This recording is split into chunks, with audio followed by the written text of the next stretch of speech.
হচ্ছে।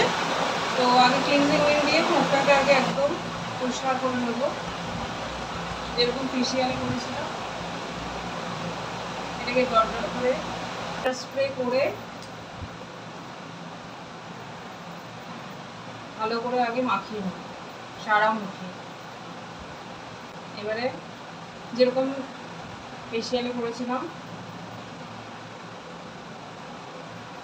5 থেকে 10 second massage করবো। হ্যাঁ, হালকা হাতে নর্মাল মাসাজ করবো।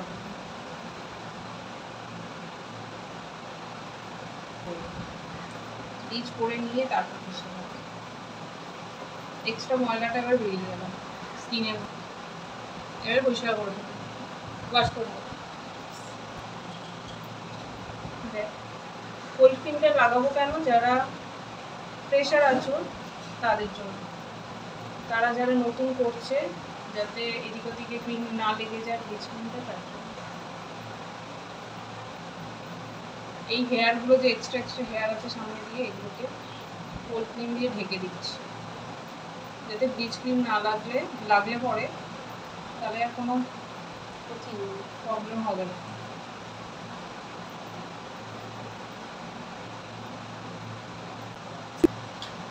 আচ্ছা, এটা আমরা করেছিস তো, এটা আমরা হচ্ছে ফেমের একটা ব্লিচ নিয়েছি ছোট সাইজেরটা, ঠিক আছে? এটার মধ্যে হচ্ছে তোমার অ্যাক্টিভেটার, এটা হচ্ছে ব্লিচ ক্রিম, আর এটার মধ্যে একটা স্প্যাচুলা দিয়ে দিয়েছে। এটা দিয়ে এখন আমরা কাজ করি। অ্যাক্টিভেটরের সঙ্গে পরিমাণ মতন ক্রিমটাকে ভালো করে মিশিয়ে নিয়ে, এটা আমাদের আলাদা ভিডিও করা আছে, এটার মধ্যে দেখা যাবে। এটা ভালো করে মেশাতে হবে। হ্যাঁ, অ্যাক্টিভেটরের সঙ্গে ক্রিমটাকে খুব ভালো করে মিশিয়ে নিয়ে এবার আমরা প্যাচ টেস্ট করে নেবো। প্যাচ টেস্ট হলো কি, কানের নিচে বা হাতের রিস্টের পিছন দিকে বলেছিলাম তো, লাগিয়ে দেখবো যে কোনো সাইড এফেক্ট হচ্ছে কি।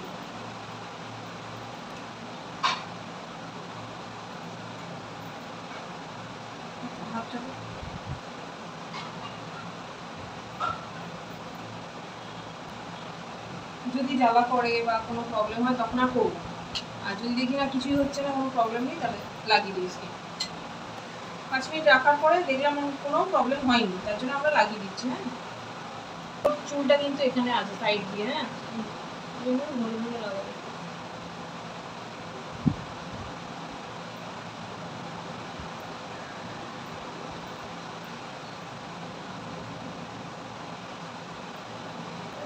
মেনলি যে ঘাড়ের তলায় যে কালি পড়ে না, এটা কালো হয়ে যায়, ওগুলোর জন্য ব্লিচ খুব ভালো। এই যে কাঁধের উপরটা, গলার ভাঁজটা, মোটাদের আরো বেশি থাকে, দেখবি।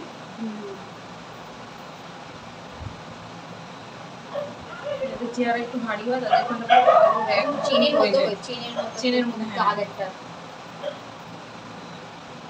এরকম আমরা কতক্ষণ রাখবো বললাম? 5 মিনিট, 5 থেকে 7 মিনিট। ওর কি কালার অনুযায়ী, কিন্তু গায়ের রং অনুযায়ী। প্রথমে 5 মিনিটই বলেছিলাম, তারপরে যদি ফর্সা হয় 5 মিনিট, আর যদি কালো হয় তাহলে 7 মিনিট। এবার আস্তে আস্তে এটা শুকিয়ে যাবে। ওয়াটার স্প্রে করে মাসাজ করে নেবো এটাকে।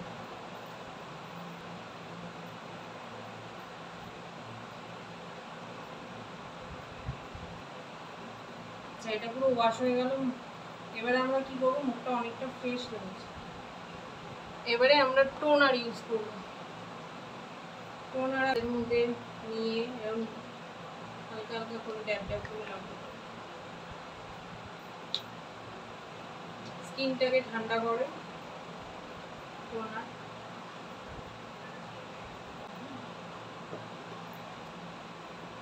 দরকার করে লাগিয়ে দিই।